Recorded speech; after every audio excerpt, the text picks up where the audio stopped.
Sure. Okay. Hello, this is Fred Iantorno, and welcome to Tech Talk 360, sponsored by AirPro Diagnostics. Thank you to Lonnie Margot, Mike Quinn, and Team AirPro for making this possible. Tech Talk 360's mission is to provide a learning environment to enhance customer safety, consumer safety, workplace professionalism, and provide value to all industry segments. Our goal is to present topics that you won't normally see in other webinars. Tech Talk 360 is presented approximately every other month. The next webinar will be held on March 20th, so mark your calendars. I will now turn things over to our two great hosts, Jordan Hendler and George Avery. Hey. Hi, Jordan. Good afternoon, everybody. Hey, how's everybody doing? Welcome.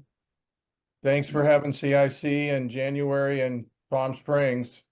It was I lovely. dodged all the freezing rain and the earthquakes, so that was something. I hope everybody had a chance to be out there. If you didn't, it was sure worth it. Welcome to the call. So we got just Jordan, any other comments? Do we want to, for those of you that, I'll let you go first, Jordan, if you wanted to quickly introduce yourself, and then we can go from there. Sure. Yeah. And we'll let you do the same. I'm Jordan Hendler. I am the owner of Admin Concepts. I am the conference administrator for the Collision Industry Conference. I've been in the collision industry for over 25 years now, which is kind of crazy. But I am happy to be a representative on this webinar as like the repairer segment, trying to represent their interests and what I understand from my 10,000 foot level and interacting with repairers daily with also the associations that I work with, both SCRS and the Washington Metro Auto Body Association. So that's where I'm coming from. And George, if you want to give your side, and then we'll introduce Marty. All right, well, I'll do a little housekeeping here. So George Avery, if you don't know me, I was the past chair of CIC, the Collision Industry Conference, as well as the National Auto Body Council, still active with the National Auto Body Council with their first responder program. Glad to be part of this and kind of carrying the insurer flag. And I think the talk today, I think you're really going to enjoy, and it's going to have both components. So I can't tell you how much I appreciate working with Jordan. I've known her a long time, and we don't always agree, but we also always get along and share information and learn from each other. And of course, that's the whole reason for the call is for everybody to learn a little something. So with that, let's get our housekeeping out of the way. And of course, the most important thing is the antitrust statement. So I'm going to read that for you because some people need to have that read out loud. As participants of this webinar, we need to be mindful of the constraints of antitrust laws. There should be no discussion of agreements or concerted actions that may restrain competition. Now, this prohibition includes the exchange of information concerning individual prices, rates, coverages, market practices, claim settlement practices, or any other competitive aspect of an individual's company's operation. So each of us are obligated to speak up immediately for the purpose of preventing any discussion falling outside these bounds. And I always say we read this every time, and sometimes we don't think twice about it, but the antitrust is what allows us all as different stakeholders to get together and have some discussion. And of course, we all have a responsibility to keep it in line, and I know we will. So we take questions here on the call. I'll let Jordan talk about using the Q&A feature. If you haven't used that, we don't take them live, but we do take your questions on the Q&A. And I don't think we have the chat feature running, but it is the Q&A if I recall. Yeah, So if you can see the chat function, that would be just for interacting amongst each other as webinar participants. But for the most part, if you want to ask a question or even make a comment that we can share as the host with Marty as he proceeds in his presentation, use the Q&A feature. The chat may be disabled. If it's disabled, then no worries, just use the Q&A function.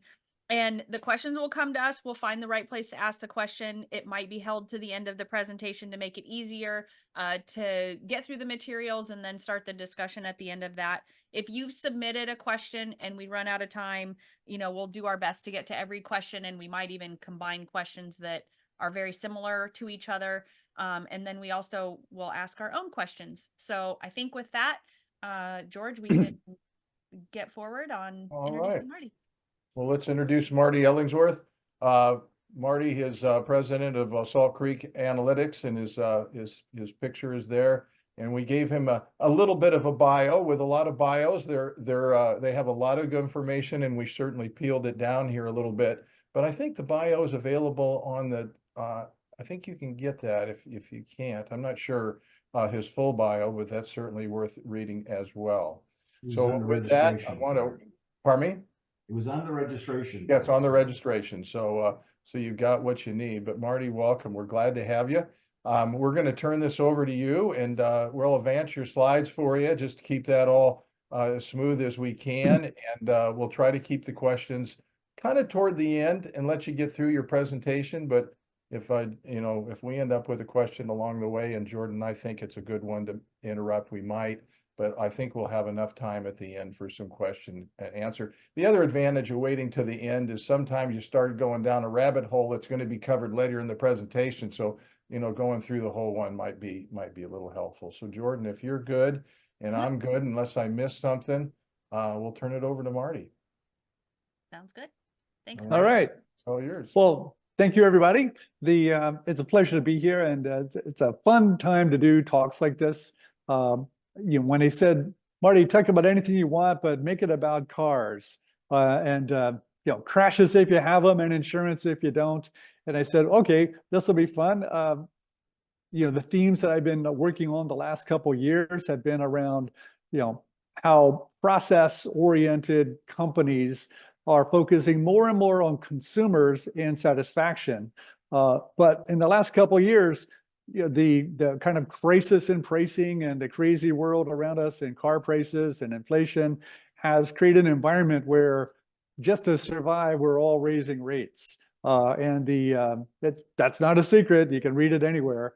And if you haven't read it, go look at your deck page or your new insurance bill, because not too many people are getting rate drops at the moment. When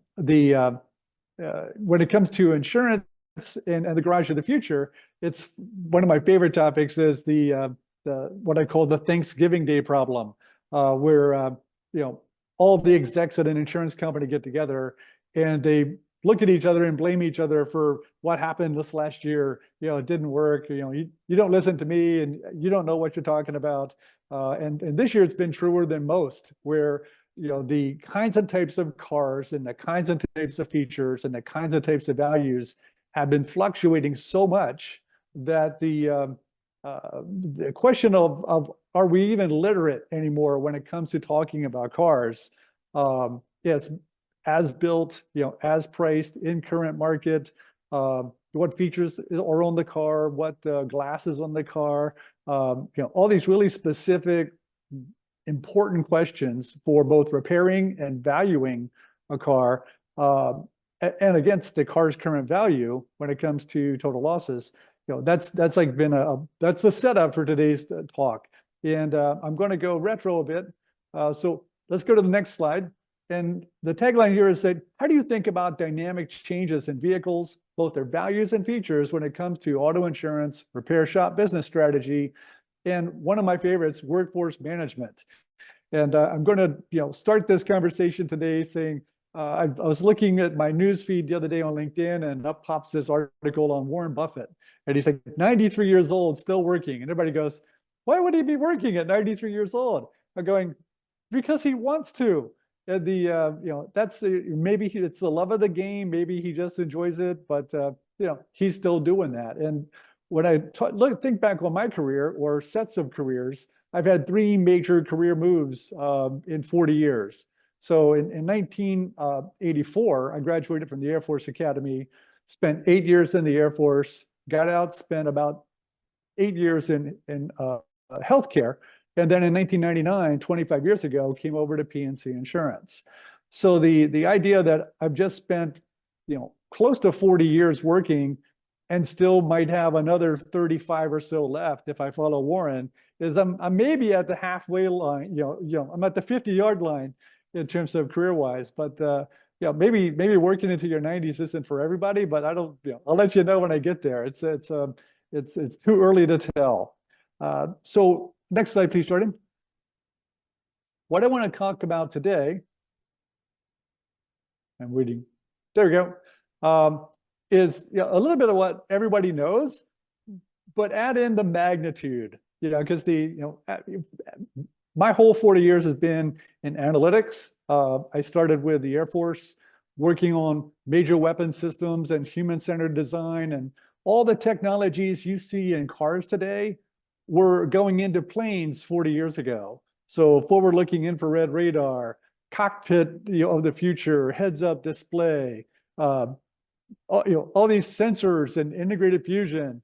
In the late 70s, we were sunsetting the last of the gas, powered airplanes, if I use that analogy, where the hydraulics and cables were how the airplane services were controlled.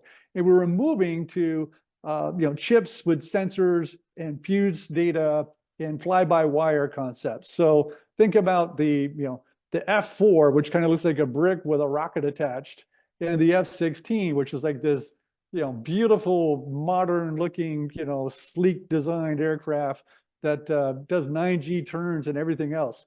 So the idea that technology changes in the physical environment and the manpower, personnel, training, supply, logistics, and supporting environments have to change with it, is a major problem. And so if I throw back to my first of 3 careers in the military, I spent an inordinate amount of time focused on how do humans deal with change in the physical operation of the machines that they interact with on a regular basis, both for better effectiveness and better safety.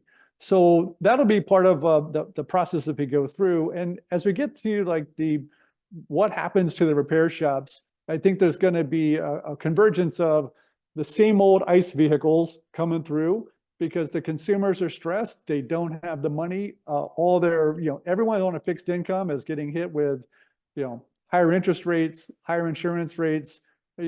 Almost everything's been higher this last year and a half. Even if they start to go back down, they won't go down fast enough for people that are on kind of a limited or static income. So, getting more value from the cars they have is going to be essential, and the average age of cars on the street might actually creep up a bit. As we think about EVs, or even what's after an EV, maybe a fuel cell or a hydrogen or whatever's going to come next, and there's always something that comes next, because after the F-16 came the F-35, came the FB-111, came the X, you keep going, there's another X out there of what's coming in the future. So, that's not going to, that change level is, might accelerate or it might slow down, but it's not going to stop changing. And then we'll talk a little bit about calibration and calibration centers and how I see that matching in my experience from dealing with, massive technology upgrades in platforms and systems in the government. But first, we'll go back and talk quickly about insurance. So next slide, please. So for everyone on the call, you're either, 9 out of 10 cars are insured by the top 25 carriers. 2 out of 3 are insured by the top 5. There's a lot of concentration in the insurance side of the house. And, in last year and coming into this year, there's a lot of, concentration, M&A and roll-ups happening on the, collision, and repair side of the house. So not too far distant from my experience in healthcare, where big HMOs got bigger and bigger and bigger. The consolidation of demand and supply is kind of like moving in that direction, similar to healthcare. I don't think it's quite as fast as healthcare, because in the 90s, I was out of work 3 or 4 times just because I joined a company, it got bought, they moved all the jobs, and then repeat and rinse and repeat. It's like, what am I doing in healthcare? So, but I did learn a lot about casualty, and that's what I brought to the table when I moved to workers' compensation back in '99, which led me into a major carrier, which led me into claims data science and auto insurance. And I've had a passion for auto insurance the last 25 years. So the push and pull of insurance and repair shops has had a lot of dynamics recently, both from the technology creep into the cars, the lack of understanding of how cars are as built by the industry, and the specifically around the valuation component of, if a car gets totaled in claims, there's a dollar threshold around the actual cash value of the contract. But over in underwriting, the pricing systems and product systems that anybody can go look up, at any state where there's a kind of surf available to look at filings, you'll see that the way we've been looking about, the value at risk for a vehicle has been the same for the last 100 years. And it's not dynamic enough to deal with the changes we've been experiencing in the last couple of years. Next slide. So this is a real eye chart. I'm not going to ask you to try to follow it all, but I will say it's a timeline of 1953 to 2023. And that time span, shows on this wiggly line that, the value of used cars has increased, over time. There's been periods of stability, periods of raising, periods of stability again. But most recently, on the far, right-hand side for me, this last 2 years, there was this jagged uptick. And from a data science and data advisory standpoint, only in hypothetical textbooks do you see lines that look like this. And whether you call it a heart attack graph, a hockey stick, the line of doom, it suddenly creates a situation where everything you thought you knew doesn't apply anymore. And that's what's happened to insurance. If we were all bankers and the curve looks like this, we go, woohoo, all of our assets are worth more. But since we're insurance and we've got an actual cash value contract for auto, it's like, everything we were going to pay now is worth something more than we thought it was going to be. And that's been showing up on headlines. It's been showing up on loss ratios. It's been showing up as rate increases. I think that, man, I'm on record saying I don't think the rate increases have been enough yet to get to this next new level of what values are. I'm also a pretty strong advocate of saying that not every car is equal when it comes to getting these types of rate increases. So this this next couple of years is going to be great. You took rate. You're not going to go out of business, it appears. Now let's go back and fix ratings so that the cars that people actually own have an insurance to value footprint more similar to a homeowner versus kind of just a increase the base rates like crazy. So that's been a talk track for a long time. The numbers are going to be very scary coming into reserving season for anyone who's not done the reserves yet.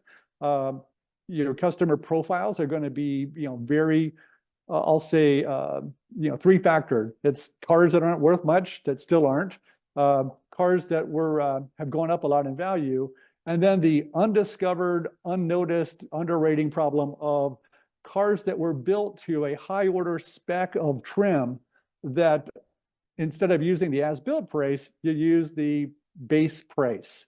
And when that happens, you've really been kind of underwater or undervalued from the get-go. It's just that now things are so focused around cost controls, pricing, and getting things alignment between claims and underwriting from a pricing accuracy standpoint, that it really matters now. And things that we've done for the last 100 years or the last 60 years, as we've understood them for rate making and for product support, is going to change the course of conversation. Next slide, please. So when people say, Marty, what do you mean by we've always done it this way? And how can that be? And how come a $300 billion industry doesn't really know what the value of a car is worth? And I said, well, the claims and repair shop, they're dealing with actual cash values all the time. They look things up, they get competitive bids, they know what the car looks like, they've got a VIN, they can pull the build sheet. But even there, some of the build sheets are smarter than others. I mean, you may not know about 3-level paint, you may not know about advanced glass, you may not know about all the sensors. So there's things you still discover, and there's hidden damages beyond what you see, from the first, look. So, but that process is very, very well organized. Contentious maybe, but organized. The that back and forth is going to go. But when it comes to empathy for adjusters, if you've been doing adjusting for 20, 30 years, and your experience has always been cars always get cheaper, $30,000 car after 5 years should be worth about 10 grand. Let's talk about that. In the last couple of years, specifically 21, 2, and 3, some of those cars have held their value, gone up in value. You might have had a 2017 RAV4 that, at market new was maybe 30, 32,000. A couple years later, it's still 20, 25,000. And that's, that is what it is. When you're dealing with the claim, you look up the data and there you go. It's like you could almost drive a car for a couple years for free and sell it almost at a profit for some people. And underwriting, that's never happened before. In actuarial, modeling and in the filed rate systems, that's never happened before. So this exhibit here is the original Journal of Risk and Insurance review of the National Automobile Underwriters Association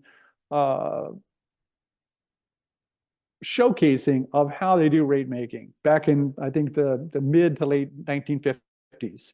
And we'll talk about that quote in a second, but the idea that the age of the vehicle and the value of the vehicle has this relationship where as they get older, they get cheaper. And there was a lot of criticism of this initial approach to saying your brand new car is worth 100% of list price. A 2 or 3 year old car is worth 88%, and anything over 3 years old is worth 75%. Everybody goes, that's like a one-sided deal. There's, that doesn't make any sense because cars do get cheaper than 75% of the list price. And that's been a conversation that's been public and dynamic across all these years. But one of the things that you don't always understand is the data about a car and about a value and about what's on it, like that window sticker information, has been hard to access, not necessarily digital. Back in the 50s, there weren't computers, as available as today. Data wasn't as available today. So the concepts of how do we deal with this is important when we go forward.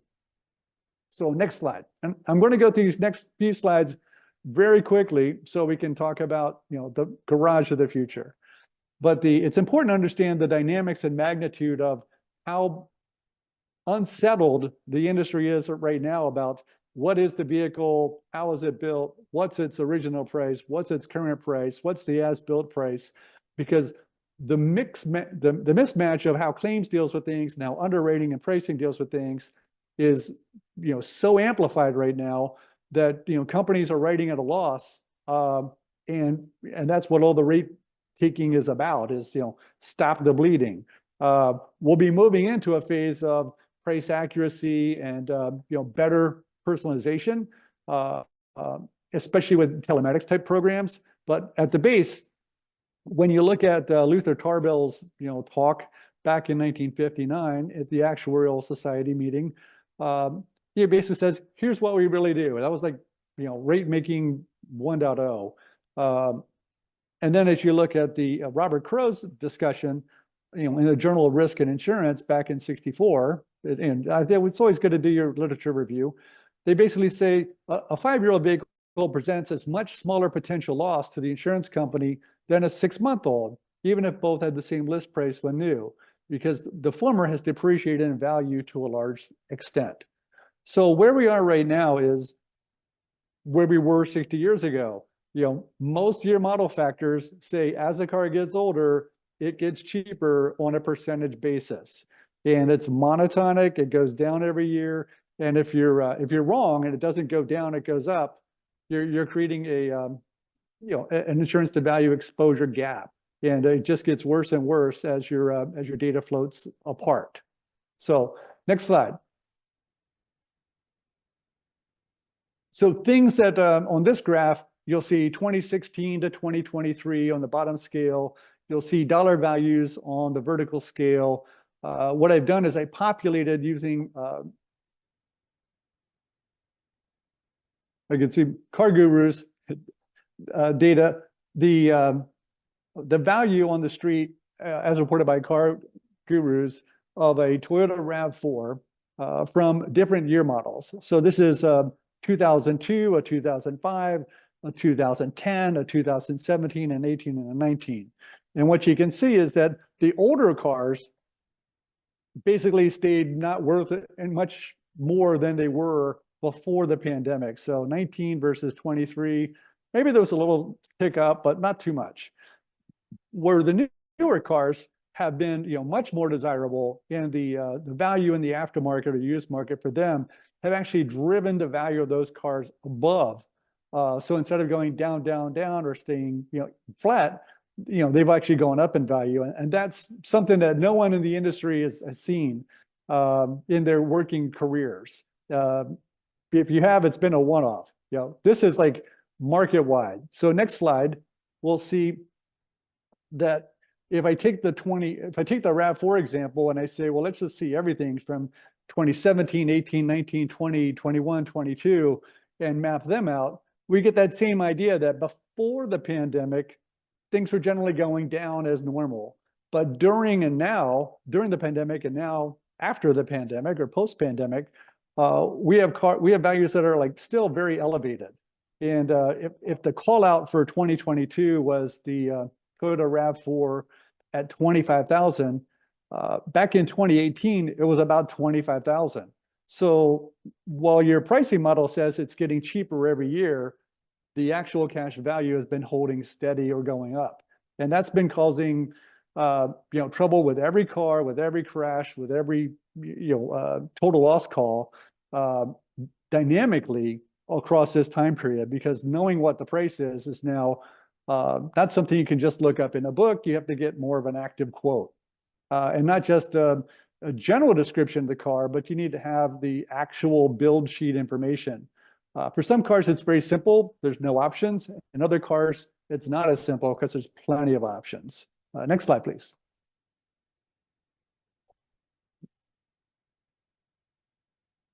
So the biggest difference in the car market has been the product mix shift. And if you look back, 30 years, 40 years, 50 years, it was mostly cars versus trucks. But in the last 10 years, maybe 15, there's been this new concept called SUV.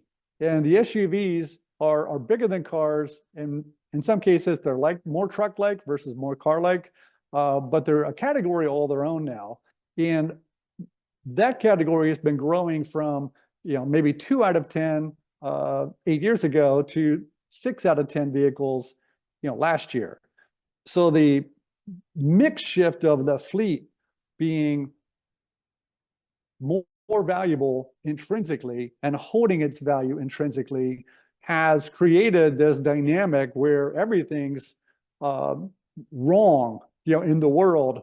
If you're using an actuarial model or a pricing model that says cars always get cheaper, there's only one curve for all vehicles on the market. There's no difference between a sedan versus a sports car convertible versus a pickup truck or an SUV. And that inflexible structure using, what we've commonly learned over, a 60-year period as always being true is now heretically, but actively not true. And, that's like the big wake-up call, I think, in pricing and product accuracy and personalization. Next slide, please. So as we look at, how could this be true? Some cars and some brands have, very few options, and other cars and brands have a lot of options. So if we pull up, and thanks to, Cloud Fact, hold on a second. I had to get my slides organized here. There we go. Thanks to Cloud Theory, they provided me some data. I'll talk to you in a second, but this is a screen scraper window sticker from the internet. It said, here's an F-150. Its base price new is 53,000 and change, but its total price new is 71,000. So the idea that if I started my pricing system with a $50,000 car, and it's really a $70,000 car, I'm underpriced at the beginning. And if I take that out for 5 years and depreciate it at a regular space, the higher value car now is still at 100% of rate, because that $20,000 is like a 40% improvement or higher than the base price new. So I'm not going to talk about too many numbers, but everyone who knows, you insured something for 50, it's really worth 70. When a claim comes in for a total loss, 75% of the actual cash value, in this case, a $71,000 car times 75% is about $53,000. So you'll be paying like the full base price, for a car that you didn't plan on doing that at all for. You expected it to be cheaper and cheaper and cheaper. Next slide, please. Okay, so here's the Cloud Theory slide where I said, help me understand the dynamics of the pandemic supply chain crunch, and specifically around OEM profitability and the product mix that they were choosing, and what the consumers were asking for. And what they were able to show me is that for the retail inventory available for them to see, they don't see the fleet necessarily, but they can see what goes up for sale to the consumer market. What they were able to observe is that premium trims have taken a larger and larger share of the production. So if you're trying to say, I was going to use base price new for an XL, but or an XLT, but I get to 2023, a third of the cars or a third of the trucks that are being produced have premium trims on them. So I know that I'm underpriced on them out the get-go if I'm using a base price new structure. And if I was a repair shop, if there's a difference in dealing with a premium trim versus a base price trim, I need to make sure that the adjuster or the claims examiner or the estimating software was able to accurately identify how that car was built, because all the trim features, all the powertrain features, all the upgrades that need to be considered when you're doing the repair, should be part of that process. Next slide. So back to my first career. Here's me shaking Ronald Reagan's hand in 1984. And here's, this next to me is me getting an award for working on this, system acquisition of the future, cockpit of the future, dealing with sophisticated, complex things. Little did I know that, the Berlin Wall would fall in 1989. And, everybody that, like me, that wasn't driving a plane or shooting a bullet was probably going to get furloughed or let go in this massive layoff of the 90s. And it was, it was sad for me to have my career interrupted. But when you get the piece you ask for, you can't really complain that your job being prepared to go fight doesn't exist anymore. So it was okay to move on. And for all my friends and partners across the insurance space who got laid off this last year because of cost cutting and efficiencies, my thoughts are with you, but keep at it. We'll get, everyone will get back to work soon. Next slide. So here's what I learned in this, and I'll be careful with my time, but here's what I learned. we had 500,000 people. We had, old planes, we had new planes, we had new tech. I was working in a research lab called the Air Force Human Resources Laboratory. There was all sorts of ideas of how do you recruit, the spaces, the faces, do the training, manage the logistics to, sunrise and sunset major weapon systems, keep force effectiveness at a high level, and not break the bank. And someone mentioned, oh, and by the way, we're in all volunteer force now. So we have to convince, 18-year-old kids that their best option is to come work for the military or the repairing industry or the insurance industry versus going and doing something else like designing, computer games or dealing with other industries. So the science around looking at jobs came down to this occupational inventory system. And what they would look at is the task difficulty, all the things you would do in your job, how difficult were they to do, what number of people also doing that job were also performing them, how much time they spent on it, how important was the outcome, and things like calibrating, an F-16, troubleshooting a problem in a test station, working with an automated test station, to get a result, to understand how to get a plane back flying. Those types of things were part of job design, part of training programs, and part of an upskilling program for everyone who was, currently working on a plane like an F-4 that we were getting rid of. Which of those people could cross train and which of them couldn't? Where do they go? Do they retire? Do they get fired? Do they take a different job in a different area? So very similar idea to what's going on now with auto bodies. People want to work on the new sexy stuff, but in many cases they can't. We found out in the 80s that you just couldn't recruit someone that could fix or tune in a laser guided sighting system. You needed almost a PhD engineer to do that.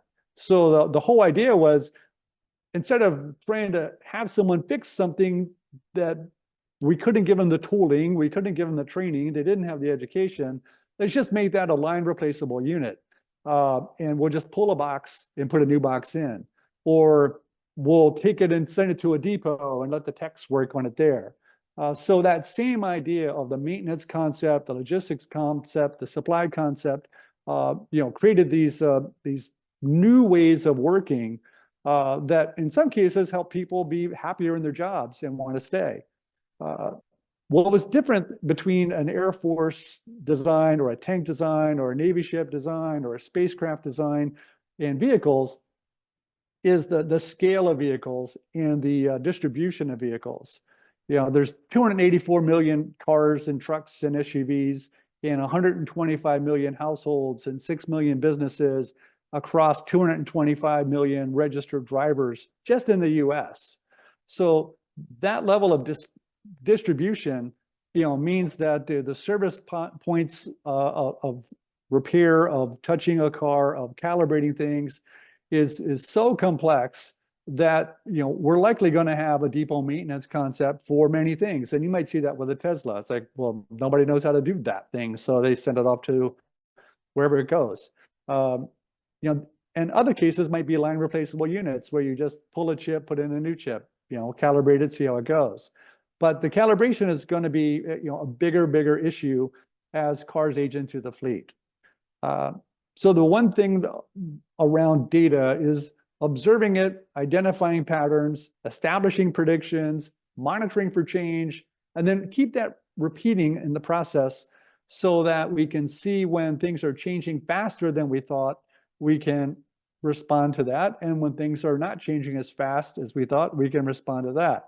But understanding that the trend is there, but what's the magnitude and pace of the trend, it can only be done with large data and collaborative efforts across the industry. Next slide, please. So in the Enlightened Trends Report 24, it was nice to see that there was validation to the same ideas that I'd seen and in my career around complexity of systems, kind of come into the same data set I was watching in the insurance space to say, look, higher prices have raised the total loss threshold for insurers. And because of that, there's more repairs being done and there's more parts per repair being done. So it's more complex to do the steps. It takes more time to do it. And people needed a raise because they're also working in a high inflation environment. So all those factors are going into our losses, but the correlation between the car is more valuable, so the repairs can be more expensive to still get the car back on the road safely, is kind of confounding. Now, for consumers who are being told, if you want to save money, cut your limits, change your deductible, do this, do that. Some customers can't afford insurance, or so they think, and so they're going uninsured, and that causes different problems. Many others are doing what pundits advise in financial health, to say, let's take more risk on ourselves. What that means to a shop is someone shows up thinking they have insurance, and they're below their insurance pay levels. And that idea of what does that mean to a shop of the future might be, payment structures and financing for repairs, because a lot of people who need to keep their car and don't have an insurance payable item are going to have to front that themselves. And working with a car that doesn't drive or isn't safe to drive leaves everyone in a lurch, especially if you're in a mobility dependent community where you need your car to get to work, pick up your kids, just do daily activities. So that level of satisfaction and frustration and just core empathy of dealing with customers kind of as the third party, insurer, repairer, customer, agent in the middle somewhere if you have one. There's a lot of dynamics going on that's creating a lot more stress and issues with satisfaction this year specifically. I did want to call out from the Enlighten report that the correlation of ADAS features and sensors into newer cars is coming into a tipping point in the fact that 2018 and 19 and 2020 cars have more standard sensors and accessories, and those are now going to be coming into like the mainstay of repairs. So more cars coming through the front door are going to need to go to a calibration shop, a sensor shop, some sort of scanning shop to say, when the car came in, was it working right? So when the car goes out, is it working right?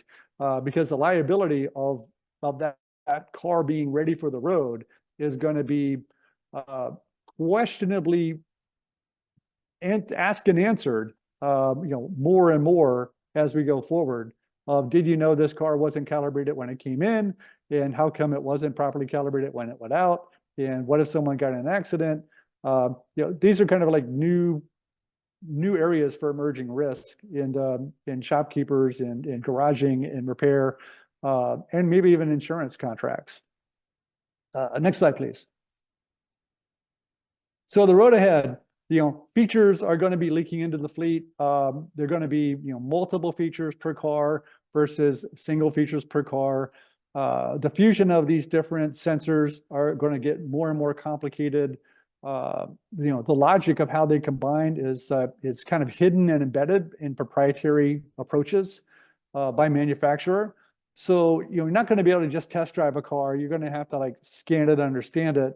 And it's going to be configured to like the specifics of how that car was built and what version of software it's on.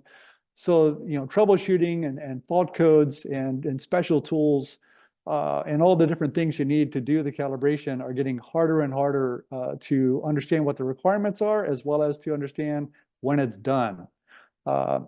So, do we need scanning shops? Do we need calibration shops? Most companies that can't do it themselves have to sublet it out to be able to meet that requirement. And I think as the fleet becomes more dependent on driver-assisted technology, ready for road certification, that's going to be a burden on the repairer and the insurer to make sure that car is ready, safely to be sent back to the consumer. So, it's going to get worse before it gets better, and I don't think it's going to get better. Last slide, please. So when a consumer satisfaction standpoint and a economy standpoint, I see more people holding on to ICE cars longer and harder, which means you're going to have more repair bays and staff working on old tech, but the ones that they hopefully know better, because many of the folks have been certified and used those technologies and repaired those types of cars before. But that idea of there's more high-tech work, there's cooler cars to work on, there's newer tech that you need to be ready to rumble with. When does that tip? I think it starts to tip in 25 as 2018 cars hit their 7-year mark, and all the problems of being an older car show up. For repair shops for accidents, I mean, it's day one. The newer stuff comes in all the time. From a risk-based pricing standpoint, understanding the risk of the collateral as well as the value of the collateral is it's a broken model right now. It's unfortunate but true that not knowing the value of a car when you underwrite it makes it hard to price it right. So I will say that everyone's going to work on dynamic pricing for dynamic times, and that better data and better models, will be continually evolving across the next couple of years. When it comes to how fast will all that happen, we've got 10 to 20 million new cars a year coming in with lots of new technology, trying to replace a 250 million car, fleet on the street. And, it won't happen as fast as people think. So I know we squeezed the Q&A time a bit, but let's open it up to questions. We do have one. Jordan, do you mind if I take this one? Yeah, sure. So, which leads to another question I had, Marty. Thank you very much. Question came in because we started talking about the XL and the XLT and so on, and not knowing the cost of the car. Well, everything's built around the VIN number, and my understanding is as long as you got the VIN number correct, you should have all of the options. So you should know everything about that car. Now, I got a follow up to that real quick, but so I want to kind of talk about insurance company. One thing is to find out what you have. Doesn't the VIN number provide everything you need, or do you still think there's some wiggle room in there, or some? But I think there's a ton of wiggle room in there. I've been schooled by some of the smartest people on VIN decomposition, and it turns out that there's a whole lot of things, outside the catalog, outside the window sticker, outside all the engineering information, where you might be getting a package or a technology delivered to you, but the specifics of what are the components and features inside that package, and how and where are they installed on that car specifically for the package you bought, can be different. And that next level of, do you have 3-level paint? Do you have a smart windshield? Is something that maybe one person in one situation can figure out, but without a lot of extra work on the data side, it doesn't intrinsically just fall out from a build sheet. And not every build sheet delivered from every vendor or OEM has the same level of specificity as others. So there's been a lot of work by many companies to create that, I'll say, semantic mapping of features to VINs so that they could express all those different things. But there's still a lot of work happening, for tow companies, for glass companies, for paint companies, for all the different sensors that are coming out, of how, where, and why, do these things get installed, and what are they supposed to do, and what are their operating parameters. So thank you. So just a quick comment about that is, one thing that I think has been a problem for years, but is, from what you've said, is certainly getting worse, is like, once a total, always a total. So So some companies have separate estimators. They don't have the, they may have some automation through their estimating system that kind of tells you what the car is worth, but certainly absent all the things that you just described. But I think one of the biggest problems is that the estimator or the adjuster might go, hey, I think this thing is a total, and somebody sees the total loss paperwork and totals the car. And what the message really was, hey, there's a bunch going on with this car. It's got this and this, plus the condition is really good and so on. So is this thing a total or not? Because I wrote an estimate for this much, and I can't think of, I mean, it just seems like it never happened to me where a claim rep gave me the thing back and said, hey, this thing's repairable. You thought it was a total, but I did all the numbers. This thing, we can spend money on this car. And I'm afraid that's not happening very often. And if you just say that the VIN number is not always the best, that makes that process difficult. So I'll just stop there. So going back to that slide where the actual cash values were going up versus down on a lot of vehicles, either at the index level, and you could use JD Power, you could use Manheim, you could use Cox, you could use Black Book, you could use Motor DNA, and anyone else I forgot to mention just now. I apologize. Data One. These when the trends are going up, while the tradition is going down, a lot of adjusters and estimators just don't know what to do because their data might not be fresh and in the moment. If you're not using as current data as possible, you might just be using the wrong number. It's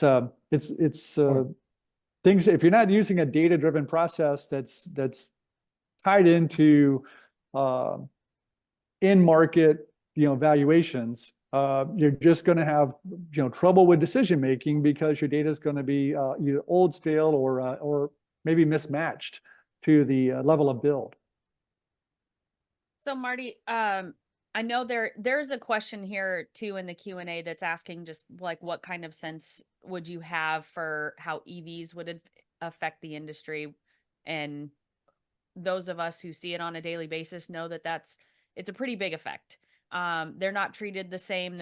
They shouldn't be treated the same. I should lead with that. But I want to correlate it to a couple of questions that were coming up in my mind when you were talking too about there's the vehicle value affecting the level of repairability that it has in a positive way, but yet the repair processes that are involved and not just calibrations. I do see a lot of collision shops are creating internal calibration centers with obviously AirPro's help. That's possible. I think it also depends on if they're going down the OE certification route. Are they really truly prepared to do that properly and safely in their facility, and what that means with equipment? They're investing in tooling, they're investing in education. I know of a shop that has 2 technicians that have 12 weeks a year that they are not in production because they are at OE certification training, right? So they're taking all of this into account, doing it the best way possible. So what I'm seeing, and I know you're prepared for this question, but in the way that there are collision repairers who are adjusting to get in front of the wave, there are a lot of repairers who are not. And then those repairers who are, they seem to be really struggling with what they would characterize as a lesser level of education on some of the adjusters' side.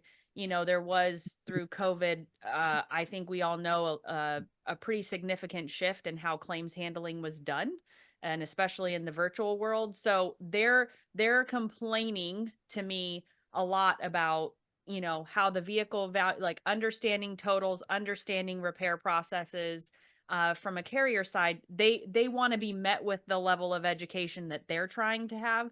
And it's been really a struggle in a lot of cases. So not to disparage, but it does seem like that chasm of understanding of repair processes, in history, adjusters used to be former technicians. I mean, George is a great example of this. He used to be in a shop. He had hands-on knowledge.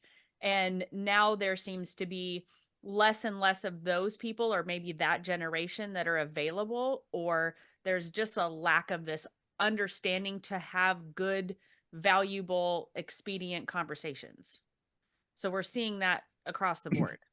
Yeah, I think that the level of car literacy is lower than maybe I've ever seen it, because the differentiation across brands and builds has so much variety that with so much velocity in terms of how fast they've come, how different they are, all the different naming conventions that brands do to just like say, I'm gold safety, I'm platinum safety. It's like, well, what's that mean? You got a little beeping light, or you have a flashing thing, or does the car stop itself? Getting the way we talk about vehicle technology features on a consistent basis and parsing them out to the level of protection they provide and the level of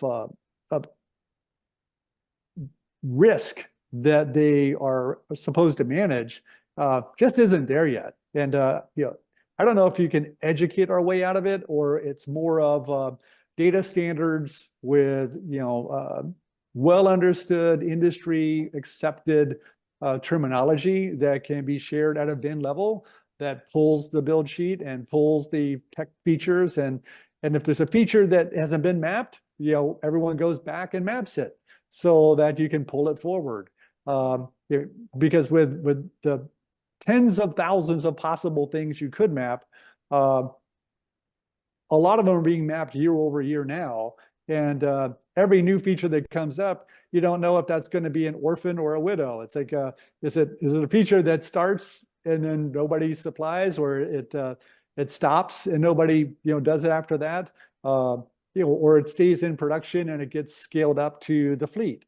So those are all like data issues and build issues that just make it so much harder. I think the over-the-air updating and maintenance of some of these things with firmware may or may not make that easier, because some of these updates don't work as intended, and people start to complain that my car doesn't work the way it used to. So there is one EV out there now that has been dropping prices on their new cars. So the idea that you've got a car that was sold at this level and it was depreciating in some fashion, and now a brand new car might be selling enough below that it's cheaper just to buy a new car than to replace the old one. There's like a lot of people that could feel they're underwater on their current asset. So that's a very weird dynamic, counter to all the other vehicles that people are trying to hold on to and keep in production. Interesting.